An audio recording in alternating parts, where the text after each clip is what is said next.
Hello बच्चों, कैसे हो आप सभी लोग। मुझे उम्मीद है कि आप सभी लोग अच्छे होंगे। तो देखिए अभी हम क्या करने वाले हैं, तो प्रैक्टिस सेट 5.3 के क्वेश्चंस को सॉल्व करने वाले हैं, ठीक है ना। तो जो आपका प्रैक्टिस सेट 5.3 है, इसके अंदर टोटल 5 क्वेश्चंस दिए गए हैं। तो इसको हम लोग 2 पार्ट में कंप्लीट करने वाले हैं, यानी कि जो हमारा फर्स्ट लेक्चर होगा ये प्रैक्टिस सेट 5.3 का, उसमें हम लोग 3 क्वेश्चंस देखेंगे, यानी कि क्वेश्चन नंबर 1, 2 एंड 3, मतलब इस वीडियो में, ठीक है, क्योंकि ये इसका पहला वीडियो है। फिर उसके बाद जो हमारा सेकंड लेक्चर होगा उसमें हम लोग देखेंगे क्वेश्चन नंबर 4 एंड 5, ठीक है। समझ में आ गया आप लोगों को। तो चलो फिर शुरू करते हैं। तो देखिए यहाँ पे हम लोग डायरेक्टली क्वेश्चंस नहीं देखेंगे। सबसे पहले यहाँ पर देखिए कुछ प्रॉपर्टीज मैंने लिख करके रखी हुई है जो अलग अलग आपके क्वाड्रिलेटरल्स होते हैं, जैसे कि रेक्टेंगल हो गया, स्क्वायर हो गया, रोम्बस और पैरेललोग्राम। इनकी जो प्रॉपर्टीज होती है ना, उनको हम लोग अच्छे से समझेंगे। फिर उसके बाद से प्रैक्टिस सेट के क्वेश्चंस को सॉल्व करेंगे। अच्छा, ये इतना इंपॉर्टेंट क्यों है, क्यों मैं आप लोगों को ये मतलब बता रही हूँ पहले ही। तो सुनिए, जो आपका क्वेश्चन नंबर, वैसे तो हर एक क्वेश्चन में ये सारी चीजों की जरूरत पड़ेगी, लेकिन मेनली जो आपका क्वेश्चन नंबर 5 है ना, उसमें ये बहुत ही काम आने वाला है। इसके लिए मैंने सोचा कि सबसे पहले आपको ये जो बेसिक इन्फॉर्मेशन है ना, जो आप पहले से जानते हो, आपने क्लास 8 में ऑलरेडी ये सारी चीजें सीखी हुई है, बस मैं आपको रिवाइज करवा रही हूँ, ठीक है। तो इसे आप लोग अच्छे से समझ लीजिए। फिर उसके बाद हम लोग प्रैक्टिस सेट के क्वेश्चंस को सॉल्व करेंगे। तो चलो शुरू करते हैं। तो यहाँ पे देखिएगा, सबसे पहले हम लोग किसकी बात करेंगे स्टूडेंट, रेक्टेंगल की बात करेंगे, ठीक है। तो रेक्टेंगल का जो मेन पहचान है ना स्टूडेंट, क्या होता है, इसके सभी एंगल्स जो है ना वो कितने डिग्री के होते हैं, 90 डिग्री के होते हैं। तो अगर किसी क्वाड्रिलेटरल में उसके एंगल्स कितने डिग्री के हो, सारे के सारे एंगल्स अगर वो 90 डिग्री के होते हैं, तो फिर आप उसको रेक्टेंगल बोल सकते हो, है ना। तो ये हमारे पास क्या है, ये हमारा रेक्टेंगल है जिसके सारे के सारे एंगल्स जो है वो कितने डिग्री के हैं स्टूडेंट, 90 डिग्री के हैं। तो ये रेक्टेंगल की पहचान होती है। यहाँ पर जो मैंने स्टार्टिंग में लिखा है ना, ये इसका पहचान लिखा है, यानी कि इसकी मदद से आप पहचान सकते हो कि जो आपका गिवन क्वाड्रिलेटरल है वो रेक्टेंगल है या फिर स्क्वायर है या फिर रोम्बस या फिर पैरेललोग्राम है, ठीक है। समझ में आया। अब उसके बाद देखिए इसकी कुछ प्रॉपर्टीज होती हैं, यानी रेक्टेंगल के ना कुछ मतलब प्रॉपर्टी होते हैं जिनको हम लोग यहाँ पे समझेंगे। तो सबसे पहला प्रॉपर्टी क्या होता है कि रेक्टेंगल में अपोजिट साइड्स क्या होते हैं स्टूडेंट, कॉन्ग्रुएंट होते हैं। अपोजिट साइड मतलब क्या होता है, सामने सामने वाले साइड। जैसे समझिएगा यहाँ पर देखो, ये वाले साइड का अपोजिट साइड क्या है, जल्दी से बोलो, ये है ना। तो देखो ये दोनों आपस में क्या हो जाएंगे, कॉन्ग्रुएंट हो जाएंगे, ठीक है। उसी प्रकार से ये वाले साइड का अपोजिट साइड क्या है, ये, यानी कि ये दोनों साइड भी आपस में क्या हो जाएंगे स्टूडेंट, कॉन्ग्रुएंट हो जाएंगे, ठीक। तो ये पहली प्रॉपर्टी आप लोगों को समझ में आ गई ना कि रेक्टेंगल के अंदर opposite sides are congruent, clear. चलो अब नेक्स्ट की हम लोग बात करेंगे। तो यहाँ पे क्या है, diagonals are congruent. Yes everyone, rectangle में क्या होता है, जो उसके डायगोनल्स है ना वो क्या होते हैं स्टूडेंट, कॉन्ग्रुएंट होते हैं। समझिएगा ध्यान से। देखिए ये जो फिगर है ना, इसका मैं नेमिंग कर देती हूँ, ABCD नाम रख देती हूँ। देखो यहाँ पर आ जाएगा A, B, C और ये D, ठीक है। बताइए इसके डायगोनल्स क्या क्या हो जाएंगे, तो AC और BD ये इसके डायगोनल्स हो जाएंगे, सही है ना। तो यहाँ पर मैंने क्या बोला कि डायगोनल्स आर कॉन्ग्रुएंट, यानी कहने का मतलब क्या है, समझिएगा।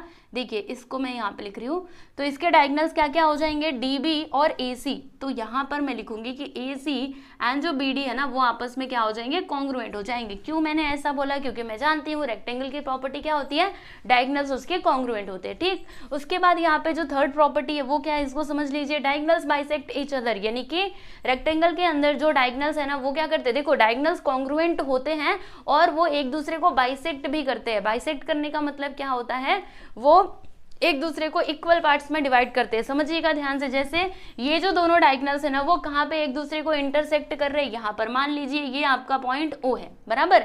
तो ये डायगोनल जहाँ पे इंटरसेक्ट कर रहे हैं ना, मतलब इसने क्या किया, ये जो डायगोनल्स है उसको 2 इक्वल पार्ट्स में डिवाइड कर दिया, यानी कि ये वाला लेंथ जितना होगा उतना ही ये भी होगा, समझिएगा, और ये जितना होगा उतना ही ये भी होगा, ठीक है। मैं इसको अलग से लिख दूं, देखो यहाँ पे मैं आपको लिख करके बताती हूँ, थोड़ा और नीचे हम जाते, रुकिए।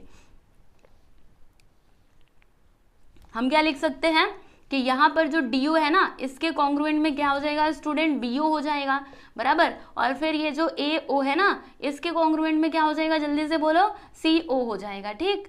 यस, तो ये होती हैं, मतलब ये थे आपके रेक्टेंगल के प्रॉपर्टीज जिन्हें आप लोगों को ध्यान में रखना है। भूलोगे तो नहीं ना, भूलना नहीं, ठीक है, याद रखना। चलो अब हम यहाँ पे बात करेंगे किसका, स्क्वायर का। तो बताओ स्क्वायर क्या होता है। तो स्क्वायर का जो बेसिक डेफिनेशन है ना वो ये है कि सारे के सारे जो साइड्स है ना वो क्या होते हैं, इक्वल होते हैं, और सब के सब एंगल्स कितने डिग्री के होते हैं स्टूडेंट, 90 डिग्री के होते हैं। ओके, इसका बेसिक डेफिनेशन ये होता है, आप याद रखना। अगर आप किसी क्वाड्रिलेटरल में ये देखते हो कि सारे के सारे साइड्स क्या है, इक्वल है, और उसके सारे के सारे एंगल्स कितने डिग्री के हैं, 90 डिग्री के हैं, तो फिर आप उसको स्क्वायर बोल देना, एकदम आराम से बोल देना, ठीक।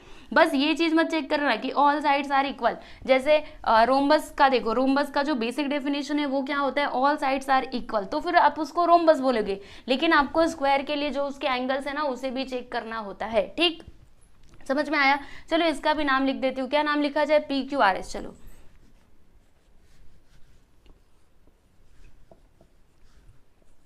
ठीक, और ये जो दोनों जहां पे इंटरसेक्ट कर रहे हैं वो हो जाएगा मेरा पॉइंट O, बराबर। तो मैंने क्या बोला कि सारे के सारे साइड्स क्या रहेंगे, इक्वल रहेंगे, यानी कि PQ which is equal to QR which is equal to SR और which is equal to PS, बराबर। और इसके सारे के सारे जो एंगल्स हैं वो हो जाएंगे 90 डिग्री के, मतलब ये भी 90, ये भी 90, ये भी 90 और ये भी हो जाएगा 90, बराबर।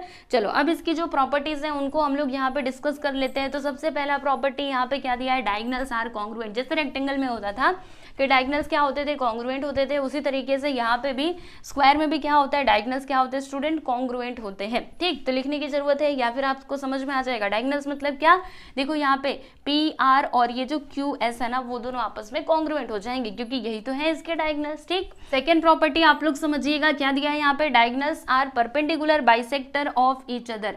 तो बाइसेक्टर का मतलब तो आप जानते हो, अभी अभी हमने ऊपर देखा बाइसेक्टर मतलब क्या होता है कि डायगोनल्स एक दूसरे को बाइसेक्ट करते हैं, लेकिन यहाँ पर देखो एक और बात यहाँ पे लिखी गई है, perpendicular bisector of each other. Perpendicular bisector का मतलब क्या होता है कि वो जहां पर भी इंटरसेक्ट करते हैं ना वहां पे कितने डिग्री का एंगल बनता है, तो 90 डिग्री का एंगल बनता है, समझिएगा। जैसे ये जो दोनों डायगोनल्स है वो कहाँ पे इंटरसेक्ट कर रहे हैं, पॉइंट O पर, तो यहाँ पर ना कितने डिग्री का एंगल बनेगा स्टूडेंट, 90 डिग्री का एंगल बनेगा। परपेंडिकुलर का मतलब क्या होता है, 90 डिग्री का एंगल बनाना, है ना। और यहाँ पे बाइसेक्टर भी बोला है, यानी कि ये वाला साइड यानी कि QO which is equal to क्या होगा, SO होगा, और PO, रुको एक मिनट इधर 3 लाइन खींचती हूँ, ये इक्वल हो जाएगा, PO और RO ये दोनों भी आपस में क्या हो जाएंगे, कॉन्ग्रुएंट हो जाएंगे। तो ये होता है इसका मतलब। अब उसके बाद यहाँ पे लास्ट प्रॉपर्टी देख लीजिए, क्या दिया है, diagonals bisect opposite angles. Yes everyone, इसमें क्या होता है, जो डायगोनल्स है ना वो एक दूसरे को मतलब क्या लिखा है, डायगोनल्स बाइसेक्ट अपोजिट एंगल्स, यानी कि जो अपोजिट एंगल्स है ना उनको डायगोनल्स क्या करते हैं, बाइसेक्ट करते हैं। अब इसका मतलब क्या हुआ, जैसे मान लीजिए ये देखिए, जैसे इसका अपोजिट एंगल क्या है, ये है ना, देखो ये दोनों क्या है अपोजिट एंगल, और ये क्या है डायगोनल। तो ये जो डायगोनल है ना वो क्या करेगा, अपोजिट एंगल को बाइसेक्ट करेगा। मतलब जैसे ये अगर एंगल पूरा कितने डिग्री का है, 90 डिग्री का है ना, तो ये वाला जो है ये हो जाएगा 45 डिग्री का, और ये भी कितना हो जाएगा स्टूडेंट, 45 डिग्री का हो जाएगा। वैसे ही यहाँ पर भी होगा, मतलब ये भी 45 क्योंकि ये पूरा 90 था ना, तो ये भी 45, ये भी 45 हो जाएगा, ठीक है। वैसे ही यहाँ पर भी हम बोल सकते हैं ये 45, ये 45 और ये 45, ये 45, ठीक है। समझ में आया आप लोगों को? तो डायगोनल्स क्या करते हैं, अपोजिट एंगल को बाइसेक्ट करते हैं, ठीक। जैसे इसमें भी ऐसा ही होगा, डायगोनल्स बाइसेक्ट अपोजिट एंगल। देखो रोम्बस में भी मतलब कुछ कुछ प्रॉपर्टीज जो है ना वो सिमिलर ही होती हैं, तो इसकी जो प्रॉपर्टी ये वाली है ना वो इसमें भी आएगा, ओके। तो मैं आपको बताऊंगी। चलो, तो ये रेक्टेंगल और स्क्वायर के बारे में आप लोगों को ये बातें समझ में आ गई। चलिए आगे बढ़ते हैं। अब हम बात करेंगे किसका स्टूडेंट, रोम्बस का हम लोग यहाँ पे बात कर लेते हैं। तो रोम्बस का जो बेसिक डेफिनेशन है ना वो क्या होता है कि ऑल साइड्स आर इक्वल, सबके सब साइड्स क्या होते हैं इसमें इक्वल होते हैं, ठीक है। जैसे कि this is equal to this and this is equal to this, ठीक।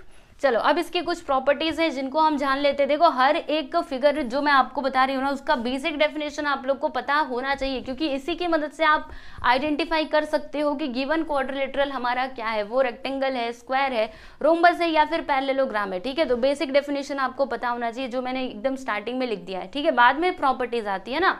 चलो पहली प्रॉपर्टी क्या है कि diagonals are perpendicular bisector of each other. देखो इसमें भी इसी के जैसा होता है, जैसे ये स्क्वायर में हो रहा था कि डायगोनल्स क्या होते हैं, परपेंडिकुलर बाइसेक्टर होते हैं, वैसे ही रोम्बस में भी जो उसके डायगोनल्स है ना वो क्या होते हैं, perpendicular bisector of each other. अब इसका मतलब क्या हुआ कि ये जहां पर भी इंटरसेक्ट करते हैं ना वहां पे 90 डिग्री का एंगल बनता है इस तरीके से, जैसे हमने इसमें बनाया था, ठीक है।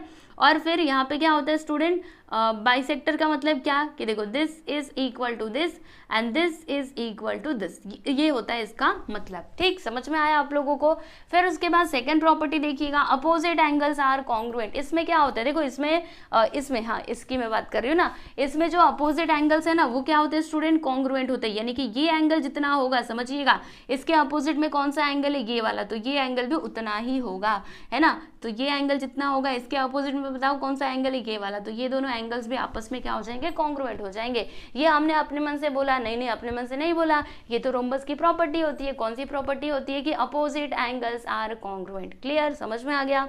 चलो अब उसके बाद यहाँ पे थर्ड जो इसका प्रॉपर्टी हम उसकी बात कर लेते हैं। तो इसमें क्या है, डायगोनल्स बाइसेक्ट अपोजिट एंगल। जैसे इसमें होता था, इसमें भी ऐसा ही होता है कि जो डायगोनल्स है ना वो क्या करते हैं, अपोजिट एंगल्स को बाइसेक्ट करते हैं। बाइसेक्ट करने का मतलब क्या होता है, टू इक्वल पार्ट्स में डिवाइड करना है। जैसे कि ये मेरा क्या है, ये एक एंगल है, ये एक एंगल, दोनों क्या है, अपोजिट एंगल्स है ना। तो ये जो डायगोनल है ना वो क्या करेगा, अपोजिट एंगल्स को बाइसेक्ट करेगा, यानी कि टू इक्वल पार्ट्स में डिवाइड करेगा। मतलब ये जितना उतना ही ये भी, ये जितना उतना ही ये भी। समझ में आ रहा है आप लोगों को।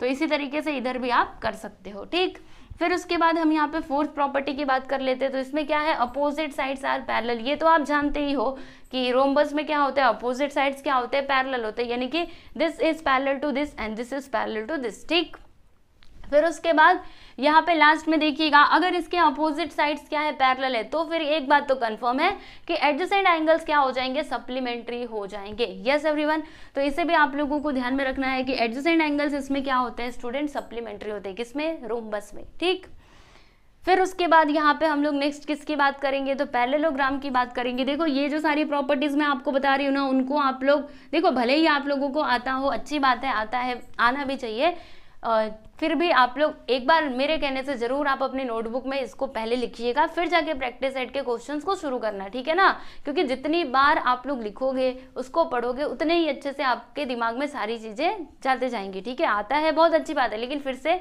एक बार आप लिखिए। ओके, चलिए पैरेललोग्राम की हम लोग बात कर रहे थे ना। तो पैरेललोग्राम का जो बेसिक डेफिनेशन है वो क्या होता है कि अपोजिट साइड्स उसके क्या होते हैं, पैरेलल होते हैं। देखो किसी भी फिगर को आप कैसे पहचानोगे कि वो पैरेललोग्राम है, तो आप ये देखोगे कि अगर उसके अपोजिट साइड्स क्या है, मतलब सामने सामने वाले साइड्स अगर पैरेलल है, तो फिर आप बोल सकते हो कि given figure is a parallelogram. ठीक, चलो अब यहाँ पर हम लोग बात करते हैं इसकी कुछ प्रॉपर्टीज की। तो ये तो आप जानते ही हो, स्टार्टिंग से ही हम लोग इसके बारे में पढ़ रहे हैं। Diagonals bisect each other, diagonals क्या करते हैं, वो एक दूसरे को बाइसेक्ट करते हैं, यानी कि ये जितना उतना ये भी, ये जितना उतना ये भी। ठीक है, फिर अपोजिट साइड्स आर कॉन्ग्रुएंट। ये भी आप बहुत अच्छे से जानते हो कि ये जो अपोजिट साइड्स है ना वो आपस में क्या होते हैं स्टूडेंट, कॉन्ग्रुएंट होते हैं। किसमें, पैरेललोग्राम में, बराबर। फिर अपोजिट एंगल्स आर कॉन्ग्रुएंट, ये भी हम जानते हैं कि this is congruent to this and this is congruent to this. ठीक, फिर यहाँ पे लास्ट में कि एडजेसेंट एंगल्स आर सप्लीमेंट्री। जैसे कि ये वाला एंगल प्लस ये वाला एंगल, अगर मैं इन दोनों एंगल्स का सम करूँ तो फिर कितना आएगा, 180 डिग्री। सप्लीमेंट्री मतलब क्या होता है, 180 होता है, याद रखना। ठीक है, चलो सप्लीमेंट्री का मतलब तो मैंने आपको बता दिया कि दो एंगल्स का सम 180 होगा। चलो अब मैं आप लोगों से एक क्वेश्चन पूछती हूँ जिसका आंसर आप लोग मुझे कमेंट बॉक्स में दीजिएगा। आप लोगों को आता ही होगा, बताइए कॉम्प्लीमेंट्री एंगल का मतलब क्या होता है, कॉम्प्लीमेंट्री एंगल्स। ठीक है, चलिए जिनको भी पता है वो जरूर कमेंट बॉक्स में मुझे बताइएगा। ये एकदम सिंपल है, क्लास 8 में सप्लीमेंट्री और कॉम्प्लीमेंट्री एंगल्स के बारे में हमने जाना था। तो सप्लीमेंट्री तो मैंने आपको बता दिया कि दो एंगल्स का सम कितना होना चाहिए, 180 डिग्री होना चाहिए। चलिए बताइए कॉम्प्लीमेंट्री एंगल में क्या होता है, दो एंगल्स का सम कितना होना चाहिए, कितना होना चाहिए, ये आप लोग बताएंगे। ठीक है, मैं नहीं बताऊंगी। तो यहाँ पर मैंने आपको ये जो चारों फिगर के बारे में समझाया है, इसे आप लोग अपनी नोटबुक में लिखो और फिर उसके बाद फाइनली हम लोग प्रैक्टिस सेट 5.3 के क्वेश्चंस को सॉल्व करते हैं। तो सारी प्रॉपर्टीज आप लोगों ने लिख ली ना, चलिए बहुत अच्छी बात है। अब यहाँ पे कुछ और बातें आप लोगों को बताना चाहती हूँ, जैसे कि मैंने आपको पैरेललोग्राम के बारे में क्या बताया था, मतलब पैरेललोग्राम का जो बेसिक डेफिनेशन है वो मैंने आपको क्या बताया था कि उसके जो अपोजिट साइड्स हैं वो क्या होते हैं, पैरेलल होते हैं। ठीक है, तो जिस भी फिगर में ऐसा होगा कि अपोजिट साइड्स क्या होंगे, पैरेलल होंगे, तो फिर हम उसको पैरेललोग्राम बोल सकते हैं ना। तो चलिए अभी इधर आप लोग आ जाइए। जैसे कि मेरे पास क्या है स्टूडेंट, ये एक रेक्टेंगल है, तो बताइएगा रेक्टेंगल के जो अपोजिट साइड्स है क्या वो पैरेलल हो सकते हैं, हाँ या फिर नहीं। तो देखो इसकी जो अपोजिट साइड्स हैं क्या वो कहीं पर भी एक दूसरे को इंटरसेक्ट करेंगे। अगर मैं इसको इस तरीके से बढ़ाते जाऊं तो ये आगे आगे बढ़ता जाएगा। देखो हम एक बात जानते हैं, यहाँ पे 90 डिग्री का एंगल बन रहा है, मतलब ये सीधा सीधा सीधा सीधा जाते ही जाएगा, यानी कि ये कहीं पर भी एक दूसरे को इंटरसेक्ट नहीं करने वाले। वैसे ही अगर मैं इधर वाले साइड्स की बात करूं तो ये भी ऐसा ही होगा, यानी कि रेक्टेंगल में हमने क्या देखा, इसके जो अपोजिट साइड्स है वो क्या है स्टूडेंट, पैरेलल है कि नहीं, पैरेलल है ना। यानी कि जो रेक्टेंगल है इसको हम लोग पैरेललोग्राम बोल सकते हैं। इसको आप लोग बहुत ही इंपॉर्टेंट नोट करके रखना कि जो रेक्टेंगल है इसे हम पैरेललोग्राम बोल सकते हैं, ठीक है। उसी प्रकार से अगर मैं स्क्वायर की बात करूँ तो स्क्वायर कैसा होता है स्टूडेंट, चलो इसको अब मैं रफ करती हूँ और स्क्वायर के बारे में हम लोग जान लेते हैं। तो देखिएगा ये रहा मेरे पास स्क्वायर, है ना, इसमें भी सारे के सारे, काफी छोटा बना दिया मैंने, थोड़ा बड़ा बनाती हूँ। देखो स्क्वायर में भी क्या होता है, इसके सभी जो एंगल्स हैं वो कितने डिग्री के होते हैं, 90 डिग्री के होते हैं, बराबर। अब बताइए यहाँ पर भी जो अपोजिट साइड्स है क्या वो एक दूसरे के पैरेलल हो सकते हैं, तो जी हाँ हो सकते हैं। अगर मैं इसको बढ़ाऊँ तो ये आगे बढ़ता जाएगा, ये इधर से बढ़ेगा, ये इधर से बढ़ा तो ये इधर से बढ़ेगा, ये दोनों कहीं पर भी एक दूसरे को इंटरसेक्ट करने वाले हैं क्या, नहीं करने वाले, यानी कि ये भी आपका क्या हो जाएगा, तो पैरेललोग्राम हम इसको बोल सकते हैं। तो यहाँ पर आप लिख लीजिएगा स्क्वायर। चलो स्क्वायर की बात भी हमने कर ली। अब उसके बाद बचता क्या है, 4 फिगर हमने देखे थे ना, तो रेक्टेंगल हो गया, स्क्वायर हो गया, फिर तीसरा क्या था, रोम्बस। चलो रोम्बस की भी बात कर लेते हैं। तो रोम्बस में तो हमने देखा ही था कि उसके अपोजिट साइड्स क्या होते हैं स्टूडेंट, पैरेलल होते हैं, यानी कि रोम्बस को भी हम लोग पैरेललोग्राम बोल सकते हैं। यानी कि कहने का मतलब क्या है, इन तीनों को आपको ध्यान में रखना है कि rectangle, square and rhombus are also parallelogram. ये सभी क्या होते हैं, पैरेललोग्राम होते हैं, क्योंकि देखो इनकी कुछ प्रॉपर्टीज जो है ना वो भी यहाँ पे मतलब मैच करती हैं पैरेललोग्राम से। पहला तो ये कि अपोजिट साइड्स क्या होते हैं, पैरेलल होते हैं, जैसे कि मैंने आपको ये तीनों में बता दिया है ना। इसके अलावा जो डायगोनल्स हैं, देखो ये तीनों में डायगोनल्स क्या करते हैं, बाइसेक्ट करते हैं एक दूसरे को। रेक्टेंगल में भी ऐसा ही होता है, स्क्वायर में भी होता है और रोम्बस में भी होता है, ठीक। और इसके जो अपोजिट साइड्स हैं, और मतलब जो अपोजिट साइड्स है वो क्या होते हैं, कॉन्ग्रुएंट होते हैं। देखो रेक्टेंगल में भी होता है और स्क्वायर में भी होता है और रोम्बस में भी होता है कि नहीं। जैसे कि अगर मैं स्क्वायर की बात करूं, ये मेरा स्क्वायर है, ठीक है, तो बताइए स्क्वायर में अपोजिट साइड्स कॉन्ग्रुएंट होंगे कि नहीं, क्योंकि देखो जैसे कि स्क्वायर क्या होता है, इसके सारे साइड्स इक्वल होते हैं। सारे साइड्स इक्वल मतलब क्या, अपोजिट साइड्स तो कॉन्ग्रुएंट होंगे ही ना। और यहाँ पर भी रोम्बस में भी सबके सब साइड्स क्या होते हैं, कॉन्ग्रुएंट, यानी कि यहाँ पर अपोजिट साइड्स क्या हो जाएंगे, कॉन्ग्रुएंट हो जाएंगे, ठीक। तो ये कितनी प्रॉपर्टी मैंने आपको बताई, 3 प्रॉपर्टीज बता दी ना। पहले मैंने आपको क्या बताया, डायगोनल्स बाइसेक्ट करते हैं तीनों में, फिर अपोजिट साइड्स क्या होते हैं, कॉन्ग्रुएंट होते हैं तीनों में, और जो अपोजिट एंगल्स है ना वो भी यहाँ पे कॉन्ग्रुएंट होते हैं। देखो रेक्टेंगल में भी ऐसा ही होता है ना, रेक्टेंगल में सारे के सारे एंगल्स कितने डिग्री के होते हैं, 90 डिग्री के होते हैं, यानी कि जो अपोजिट एंगल्स हैं वो क्या होते हैं, कॉन्ग्रुएंट होते हैं। वैसे ही यहाँ पे स्क्वायर में भी सारे के सारे 90 डिग्री, यानी कि अपोजिट एंगल्स यहाँ पे कॉन्ग्रुएंट हो जाएंगे। और रोम्बस की प्रॉपर्टी तो हमने देखा ही था कि जो अपोजिट एंगल्स हैं वो आपस में क्या होते हैं, कॉन्ग्रुएंट होते हैं, ठीक है। तो ये जो तीनों प्रॉपर्टीज मैंने आप लोगों को बताई ना, ये तीनों प्रॉपर्टी मतलब वो पैरेललोग्राम की भी होती है और ये जो तीनों फिगर्स हैं इनकी भी होती है, ठीक है। यानी सीधे सीधे शब्दों में आप ये बोल सकते हो। बस एक बात ध्यान में रखना कि rectangle, square and rhombus are also parallelogram, ठीक है, समझ में आया। चलो अब हम फाइनली क्वेश्चन को देखते हैं। देखो ये कुछ बेसिक चीजें होती हैं, मतलब जो हमें पता होनी चाहिए, क्योंकि अगर नहीं पता फिर बाद में प्रॉब्लम हो सकती है। जैसे कि ये रहा आपका क्वेश्चन नंबर 1, तो इसमें हम लोग ना इसी से रिलेटेड कुछ यहाँ पे यूज करेंगे। तो अगर आपको नहीं पता होगा तो फिर आप कैसे समझ पाओगे, है ना। इसीलिए सब कुछ पता होना चाहिए, तो इसको आप नोट डाउन करके रख लेना। चलो अब हम यहाँ पे क्वेश्चन नंबर 1 की बात करेंगे। तो देखिए इसमें क्या लिखा हुआ है कि diagonals of a rectangle ABCD intersect at point O। समझिएगा ध्यान से, देखो इसमें फिगर नहीं बनाया हुआ है, आप लोगों को फिगर खुद से बनाना है। तो देखो मैंने ऑलरेडी ये फिगर बना दिया है, यानी कि ये क्या है, तो ये एक रेक्टेंगल है जिसका नाम क्या है, ABCD। देखो ABCD नाम लिखा हुआ है, मैंने लिख दिया, ठीक है।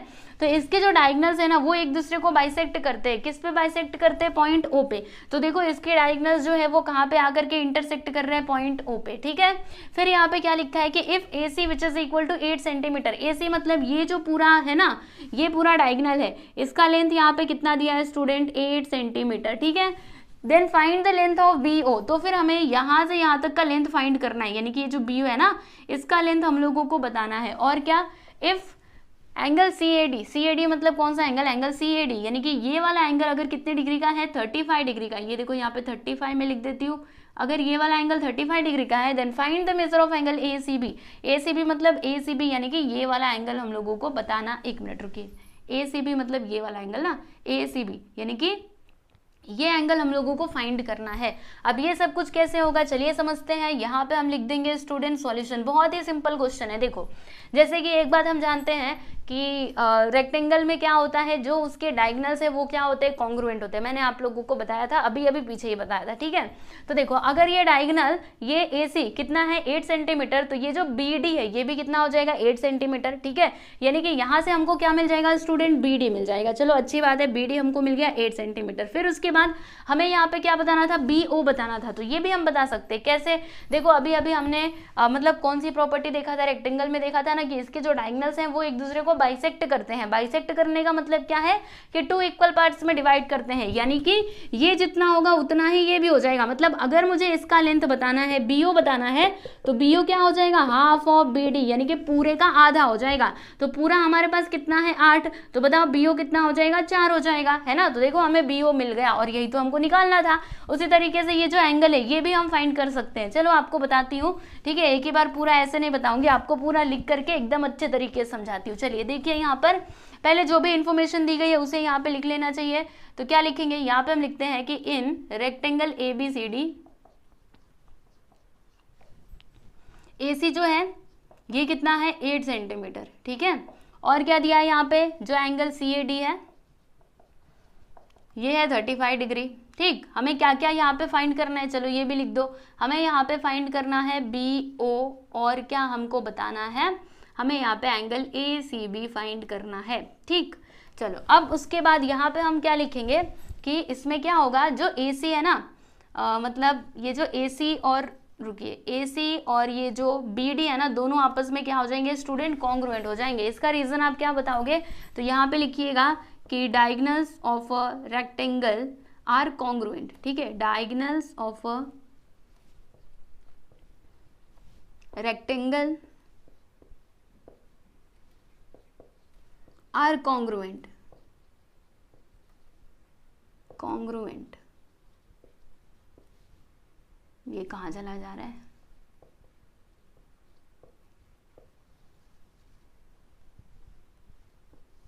ठीक। तो बताइए AC कितना है, AC यहाँ पे देखो 8 सेंटीमीटर, यानी कि BD जो है यहाँ पे लिखेंगे therefore BD which is equal to कितना हो जाएगा स्टूडेंट, 8 सेंटीमीटर हो जाएगा, ठीक। ये बात आप लोगों को समझ में आ गई। हमें BO बताना था ना, तो अब मैं यहाँ पे क्या लिखूंगी कि BO which is equal to क्या होगा, हाफ ऑफ BD। अच्छा मैंने ये कैसे लिख दिया, तो यहाँ पे आपको फिर से रीजन लिख करके बताना पड़ेगा कि diagonals of a rectangle are bisector of each other, ठीक है। या फिर ऐसे लिखिएगा कि diagonals of a rectangle bisect each other. चलिए यहाँ पे लिखिए डायगोनल्स ऑफ अ रेक्टेंगल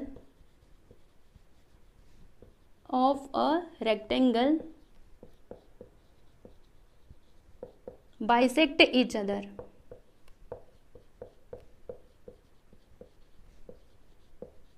समझ में आया ना, अगर ऐसा है तभी तो ये जो BO है ये क्या हो जाएगा, BD का हाफ हो जाएगा, ठीक। तो बताइए BD कितना आया 8 सेंटीमीटर, तो यहाँ पर हम क्या लिखेंगे BO which is equal to 1/2 into 8। अब इसको कैंसिल करो, 2 1 2 2 4 8, यानी कि BO हमें कितना मिला है स्टूडेंट 4 सेंटीमीटर, और यही तो हम लोगों को फाइंड करना था। तो देखिए एक क्वेश्चन का आंसर हमने निकाल लिया है, BO कितना आ गया 4 सेंटीमीटर, ठीक है। अब उसके बाद हमें ये वाला एंगल बताना है ना, तो ये भी हम बता सकते हैं। देखो एक बात तो हम जानते हैं, अभी अभी मैंने आपको क्या बताया कि रेक्टेंगल आपका पैरेललोग्राम भी होता है, यानी कि मतलब रेक्टेंगल में क्या होता है, जो अपोजिट साइड्स है ना वो क्या होते हैं स्टूडेंट, पैरेलल होते हैं, बराबर। तो यहाँ पे देखिएगा रेक्टेंगल है ये, तो इसमें जो अपोजिट साइड्स है वो क्या हो जाएंगे, पैरेलल हो जाएंगे, यानी कि जो DC है ना वो AB के पैरेलल हो जाएगा। देखो ध्यान से, DC AB के पैरेलल होगा, तो मैं इसको ट्रांसवर्सल बोल सकती हूँ, है ना। ये क्या हो जाएगा ट्रांसवर्सल, ठीक है, समझो ये क्या है DC और AB, ये दोनों क्या हो जाएंगे पैरेलल हो जाएंगे, और ये क्या हो जाएगा स्टूडेंट, ये हमारा ट्रांसवर्सल हो जाएगा। इस तरीके से ये ट्रांसवर्सल हो जाएगा, ठीक है। अब देखो अगर 2 लाइंस पैरेलल है और एक ट्रांसवर्सल है, तो वहां पे जो अल्टरनेट एंगल्स है ना वो क्या होते हैं स्टूडेंट, कॉन्ग्रुएंट होते हैं, यानी कि ये वाला एंगल और ये वाला एंगल दोनों आपस में क्या हो जाएंगे, कॉन्ग्रुएंट हो जाएंगे। देखिए जैसे यहाँ पे ये एंगल और ये एंगल, ये दोनों क्या हो जाएंगे, कॉन्ग्रुएंट हो जाएंगे, क्योंकि हम जानते हैं कि अगर 2 लाइंस पैरेलल हो और एक ट्रांसवर्सल हो तो फिर वहां पे अल्टरनेट एंगल्स क्या होते हैं स्टूडेंट, कॉन्ग्रुएंट होते हैं। तो देखिएगा अगर ये वाला एंगल है 35 डिग्री, तो ये भी कितना हो जाएगा 35 डिग्री का ही होगा, है ना। तो यहाँ पर अभी आप क्या लिखोगे, यहाँ पे लिखेंगे हम लोग कि सिंस वी नो दैट, देखो सिंस वी नो दैट, हम जानते हैं ना, वी नो दैट, हमको पता है, क्या पता है कि रेक्टेंगल इज अ पैरेललोग्राम। यहाँ पे लिखेंगे कि rectangle is also a parallelogram, ठीक है।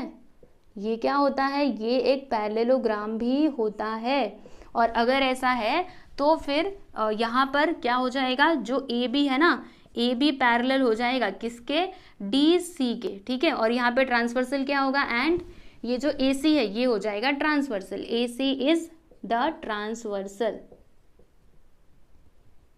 और अगर ऐसा है तो फिर अल्टरनेट एंगल क्या हो जाएंगे स्टूडेंट, कॉन्ग्रुएंट हो जाएंगे, यानी कि एंगल CAD बराबर, एंगल CAD ये किसके इक्वल हो जाएगा, तो एंगल ACB के बराबर। यहाँ पे हम लिख देंगे एंगल ACB। इसका आप रीजन क्या बताओगे, अल्टरनेट एंगल्स, यहाँ पे लिखिएगा इसका रीजन अल्टरनेट एंगल्स।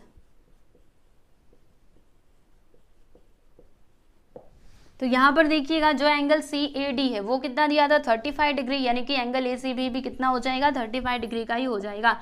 तो यहाँ पे हम लिखेंगे कि therefore angle ACB which is equal to 35 degree and this is your final answer. ठीक है, तो आप देख सकते हो जो भी हमसे क्वेश्चन में पूछा गया था वो हमने बता दिया है। हमसे पूछा था find the length of BO 4 centimetre and measure of angle ACB which is equal to 35 degree. तो लास्ट में आप लोग आंसर करके यहाँ पे लिख देना, क्या लिखोगे, length of BO which is equal to 4 centimetre and measure of angle ACB ही था ना, yes, measure of angle ACB which is equal to 35 degree. ठीक, तो फर्स्ट क्वेश्चन यहाँ पे कंप्लीट हुआ और काफी सिंपल था, आप लोगों को समझ में आया ही होगा।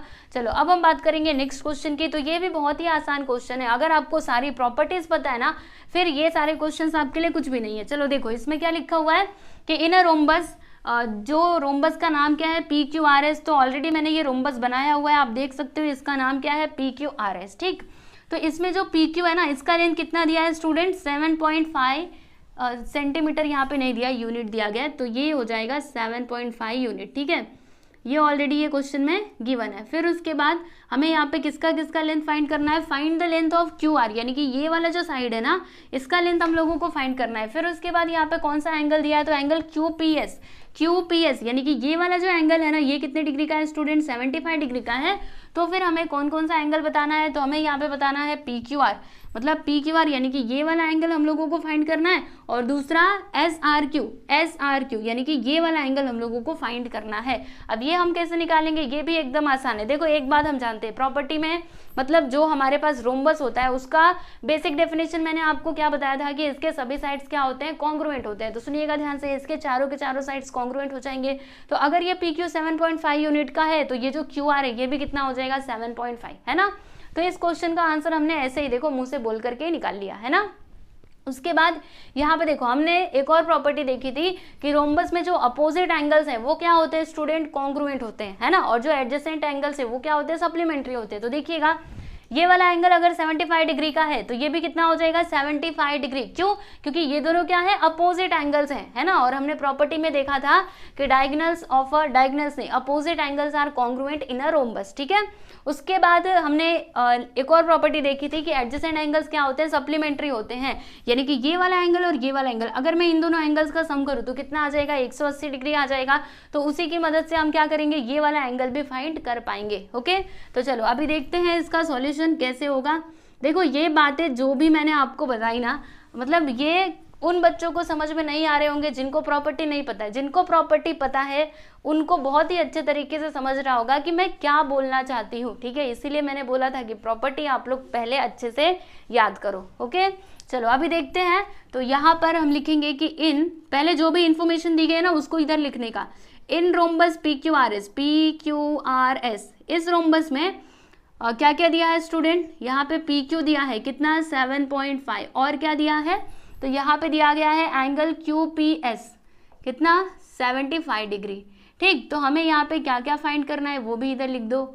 चलो देखते हैं, हमें फाइंड करना है लेंथ ऑफ QR। ओके, और क्या कैलकुलेट करना है, तो मेजर ऑफ एंगल PQR ये फाइंड कर लो, और मेजर ऑफ एंगल SRQ ये भी फाइंड कर लो।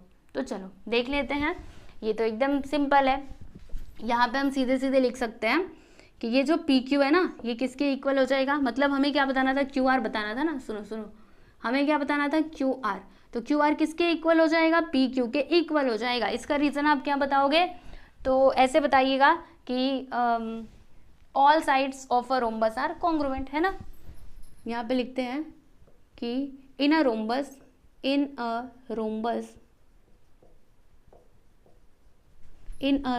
All sides are congruent.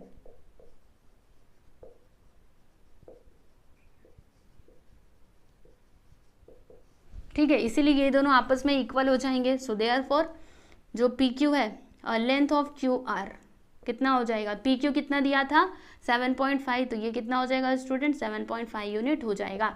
तो इस वाले क्वेश्चन का आंसर हमने बता दिया, ये बहुत ही ज़्यादा सिंपल था। चलो अब उसके बाद हम लोग एंगल्स की बात करेंगे। तो देखो ये वाला एंगल अगर 75 डिग्री का है तो इसके अपोजिट में जो एंगल रहेगा वो भी 75 डिग्री का ही होगा, यानी कि angle P which is equal to क्या हो जाएगा, मतलब इस एंगल का एक मिनट रुकिए, हमें क्या बताना था, एंगल एस आर क्यू बताना था ना। तो एस आर क्यू यानी कि ये वाला जो एंगल है ये कितना हो जाएगा 75 डिग्री का हो जाएगा। तो इसको आप कैसे लिखोगे, देखो हम ऐसे लिखेंगे कि एंगल एस आर क्यू जो है ये किसके इक्वल होगा, बताओ जल्दी से। तो ये वाले एंगल के इक्वल हो जाएगा। अब इस एंगल का नाम हम कैसे लिखेंगे, तो यहाँ पे देखो कैसे लिखा था क्यू पी एस, तो यहाँ पे हम लिखेंगे एंगल क्यू पी एस। समझ रहे हो कि नहीं, क्या किया मैंने, देखो ये जो एंगल है एंगल एस आर क्यू ये किसके इक्वल होगा, तो एंगल क्यू पी एस के इक्वल हो जाएगा। इसका रीजन आप क्या बताओगे, तो यहाँ पे इसका रीजन लिखिएगा, क्या लिखेंगे कि opposite angles are congruent in a rhombus. ठीक है, इस तरीके से लिख दो कि opposite angles are congruent in a rhombus.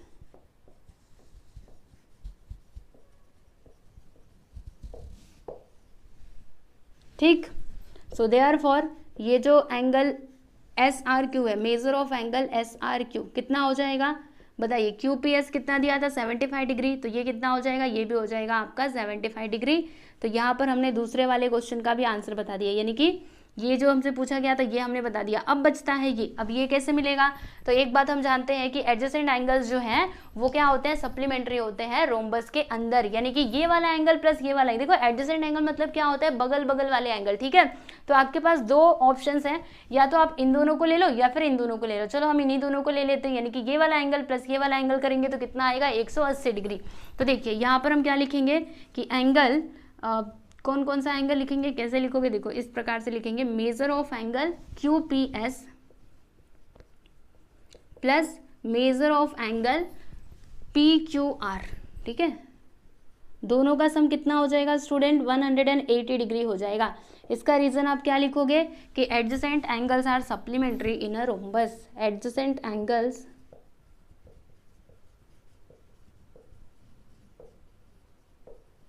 Are supplementary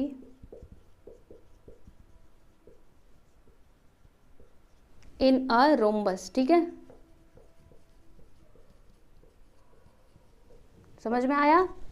तो देखिएगा यहाँ पर ये जो एंगल क्यू पी एस है ये कितना है 75 डिग्री, तो यहाँ पे मैंने लिख दिया 75 degree. Measure of angle P Q R which is equal to 180 degree. ठीक है, अब ये जो 75 है ये जाएगा उस साइड।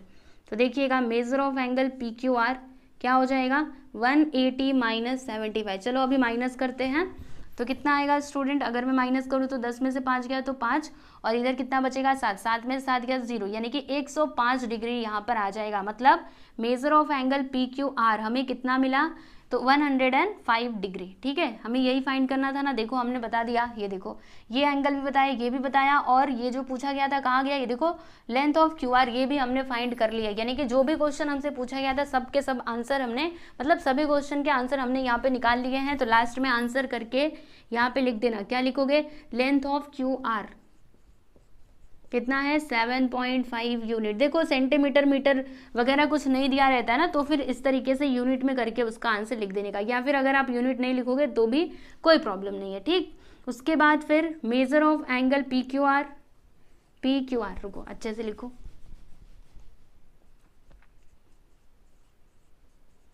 कितना 105 डिग्री, और लास्ट में measure of angle S R Q, and इधर देख लो measure of angle S R Q कितना डिग्री 75 डिग्री। ठीक है, यस। तो आप देख सकते हो क्वेश्चन नंबर 2 भी यहाँ पर कंप्लीट हुआ है ना। तो क्वेश्चन नंबर 1 ये है, क्वेश्चन नंबर 2 ये है। अभी इसके बाद हम लोग एक और क्वेश्चन सॉल्व करेंगे, थर्ड क्वेश्चन। चलिए देख लीजिए इसको। चलिए क्वेश्चन नंबर 3 देखते हैं। तो देखिए स्टूडेंट, इसमें क्या लिखा हुआ है कि diagonals of a square I J K L intersect at point M. अब इसका मतलब क्या हुआ कि हमारे पास क्या है, एक स्क्वायर है। तो चलिए हम लोग स्क्वायर बना लेते हैं। तो ये देखिए ऑलरेडी मैंने बनाया हुआ है, इसका नाम क्या है, आई जे के और ये हो गया एल। ठीक है, इसके जो डायगोनल्स है ना वो क्या करते हैं, इंटरसेक्ट कर रहे हैं एक दूसरे को। कौन से पॉइंट पे, तो पॉइंट एम पर। तो जहां पे इन दोनों का इंटरसेक्शन पॉइंट है ना उसको हम लोग मान लेते हैं ये क्या है, पॉइंट एम। ठीक है, फिर उसके बाद देखिएगा हमें यहाँ पे क्या क्या बोला गया है फाइंड करने के लिए। तो हमें बताना है angle I M J. I M J मतलब कौन सा एंगल, देखो आई एम जे यानी कि ये वाला एंगल हम लोगों को बताना है। फिर जे आई के, तो जे आई के यानी कि ये वाला एंगल, और एल जे के, तो एल जे के मतलब ये वाला एंगल हम लोगों को फाइंड करना है। ठीक है, अब ये हम कैसे निकालेंगे, यहाँ पे तो कुछ भी इंफॉर्मेशन नहीं दी है।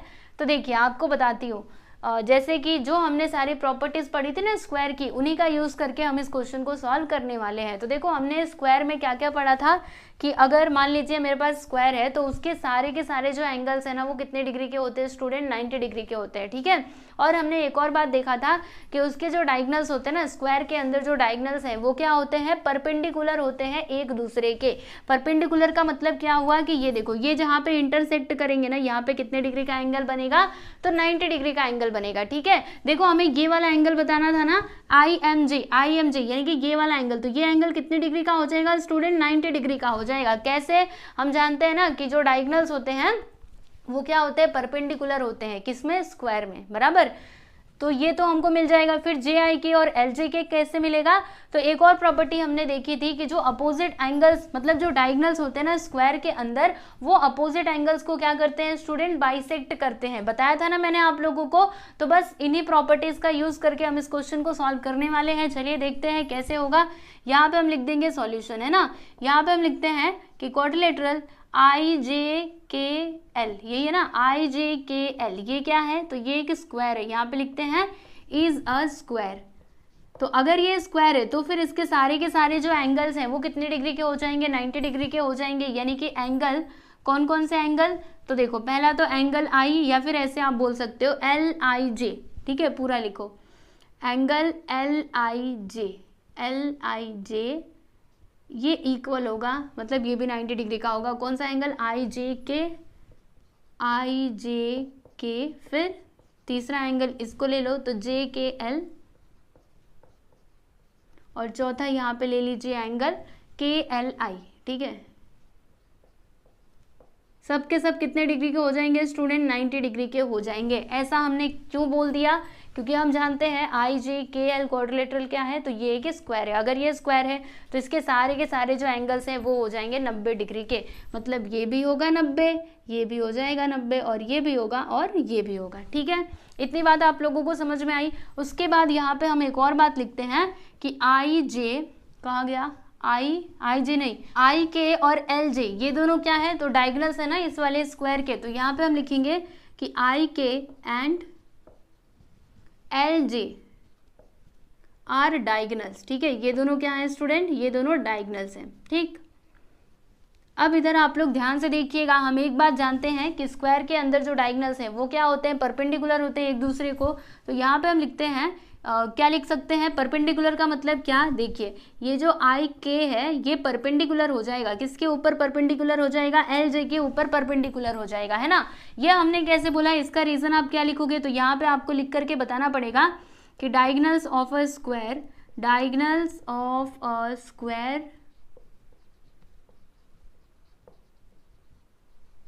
Are perpendicular to each other.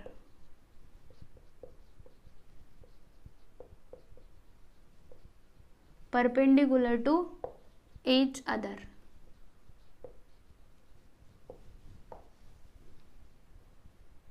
ठीक है, ये बात आप लोगों को समझ में आ गई। और अगर ऐसा है, अगर ये दोनों क्या है, एक दूसरे के परपेंडिकुलर है, तो फिर यहाँ पर कितने डिग्री का एंगल बनेगा, 90 डिग्री का एंगल बनेगा, है ना।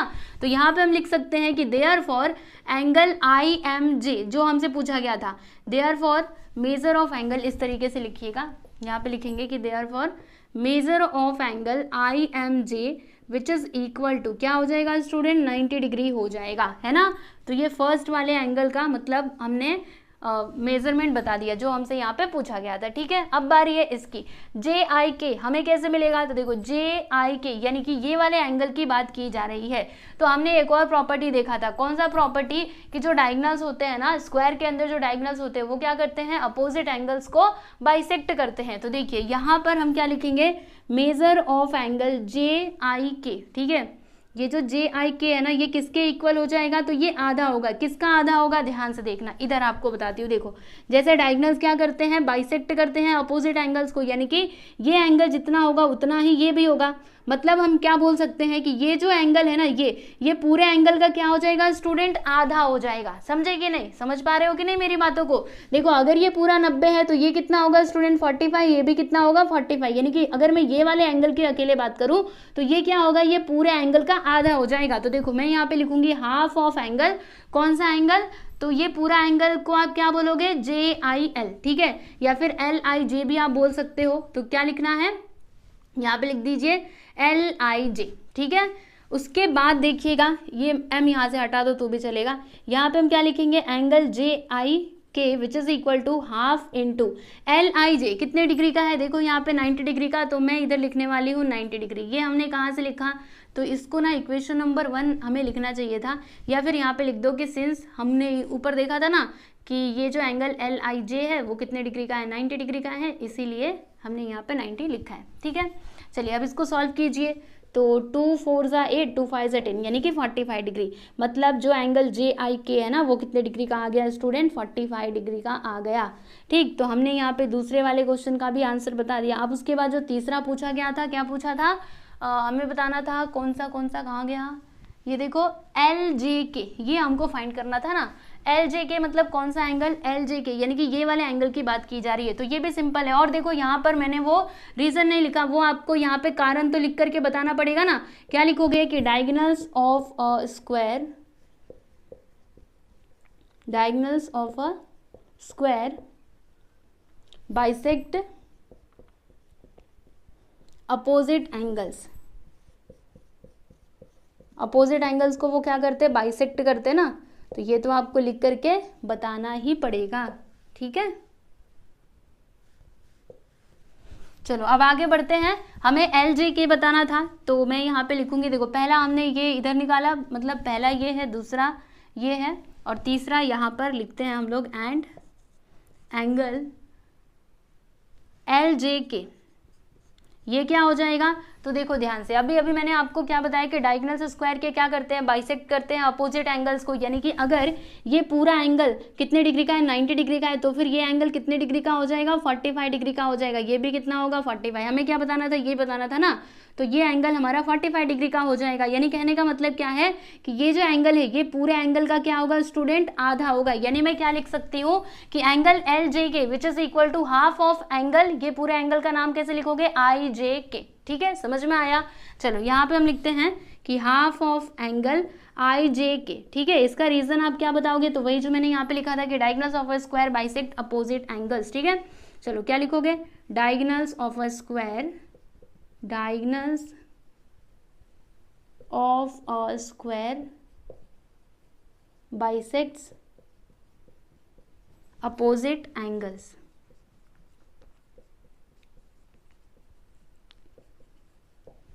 ठीक, तो यहाँ पर देखिएगा, यहाँ पे लिखेंगे therefore angle L J K which is equal to half of, यहाँ पर क्या आएगा? एंगल आई जे के कितना है? 90। तो यहाँ पर आ जाएगा स्टूडेंट 90।